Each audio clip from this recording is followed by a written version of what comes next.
Indubbiamente il primo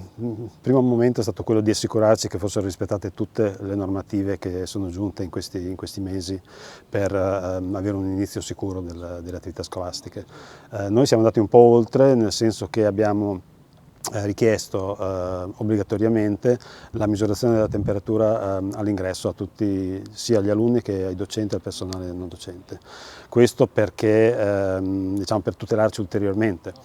Perché riteniamo che diciamo, sia una misura aggiuntiva che dia maggiori garanzie all'interno per chi entra, diciamo, e chi soggiorna all'interno dei locali scolastici.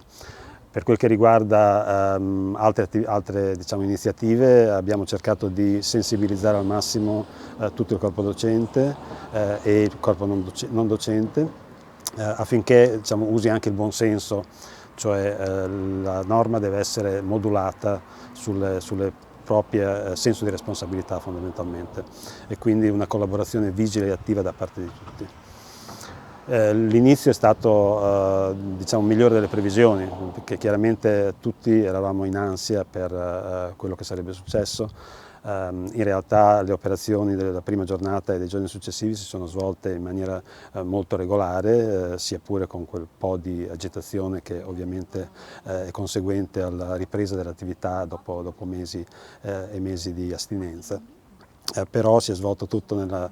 modo migliore come previsto, ci sono stati piccoli aggiustamenti in corso d'opera tra il primo e il secondo giorno, sia per quel che riguarda gli ingressi che sono stati distribuiti il più possibile, sia per quel che riguarda le procedure di spostamento all'interno dei vari vani della scuola. Però complessivamente diciamo, siamo più che soddisfatti e speriamo di poter mantenere diciamo, questa organizzazione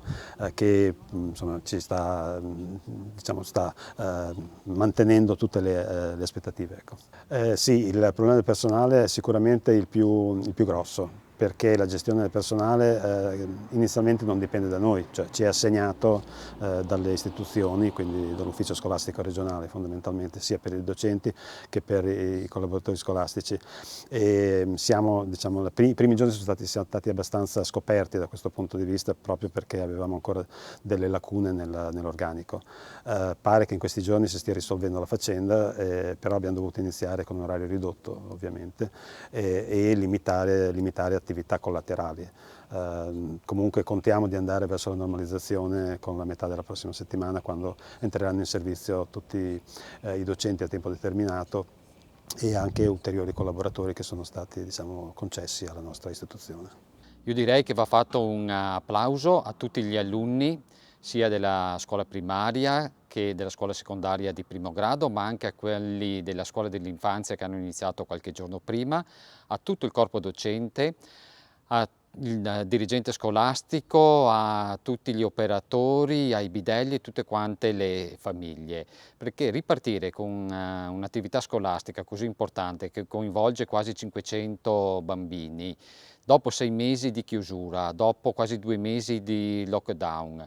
dopo diverse azioni che sono state intraprese per permetterne l'apertura, tutto il lavoro che è stato fatto durante l'estate, sia dalle famiglie che dal corpo docente che dall'amministrazione all'interno dei plessi scolastici, dobbiamo fare un applauso a loro e a tutti noi. E un grande in bocca al lupo a tutti, ne abbiamo assolutamente bisogno. La scuola è un servizio fondamentale, da quest'anno tra l'altro finalmente, dal mio modo di vedere, iniziano anche le ore di educazione civica ed è fondamentale per far crescere la cultura, la preparazione e una società che possa accogliere questi nostri nuovi giovani.